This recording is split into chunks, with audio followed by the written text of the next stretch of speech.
This video is on how to make the lowercase q in Fundations and the words that they use, but then we'll also talk about how to pronounce the sounds associated with QU, and then also if your child struggles with how to form the Q, then we'll talk about some common errors and how to help your child with that. Verbiage from Fundations goes like this. Q is a plain line round letter. It starts on the plain line. Remember that Q is the chicken letter, so in the end it wants to point up to its buddy U. Go to the plain line, trace back and go down to the grass line, around back to the plain line, trace back down to the worm line, and point up to his buddy U. Now that wording is speaking to, so kids don't want to do this, right? That's not a Q, but since they're just learning, they don't know that. So when it talks about going back down to the worm line and point up to the buddy U, that's helpful for knowing which direction it should go as well. Now I tell my kiddos there are three thief letters. One is Q, and Q always has to be with the letter U. So QU is the queen, and queens can steal whatever they want. They won't get in trouble for it. But QU steals from two letters, so when I see a QU, the sounds that I hear are K and W. Qu, qu. So QU is read as two sounds. Qu. Now, things that you might see your child struggling with a Q, we've already kind of talked about that in that they don't know which way the hook would go. So if you think about a Q and a G, they are made the same way. Just one hook goes one way and one hook goes the other way. And then I also want to point out to children that sometimes a Q will have a hook, sometimes it doesn't. Most of the time it does, but sometimes it doesn't. It might just be like that. And so they have to be careful because if I look at that Q, man, it sure looks a lot like my letter P. And so that can get confusing.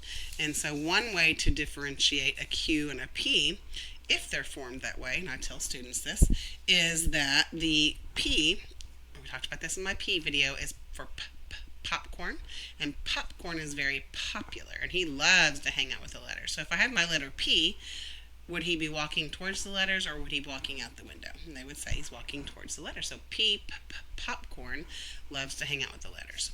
Q, U, stands for queen, and queens are too good for the letters. Like, I am not hanging out with letters. So whether they have the tail or they don't have the tail, either way, if I put a face on them, funny looking Q right there. Which direction would those Qs be walking? They would be walking out the window. They are too good to hang out with the letters, so they're not going to. They're going out the window. Also, when they're making the Q, she is so good that she just flips her tail, and it's towards the letters. And I will stand up and walk towards the window, acting all regal and flipping my tail towards those letters as well. So, things I see kids doing are kind of the same for a lot of these plain line round letters. They tend to want to go straight down, and then when they go to form it, they're going to have to backtrack all the way back over here and then come back over here, or they might pick up their marker probably and then finish it. So rather than going straight down, what I do if they have that as their error is I show them their Q. I said, okay, when you started your Q, this is what I saw. You went to the plain line, which was great, but then you went kind of straight down. This is what I wanted you to do. Go near the plain line, and then I'm going to scratch my back, scratch my back, scratch my back before I can go down. So let's look at those two differences. Yours, you touched the plain line and then went down. Mine didn't just touch it, it scratched its back.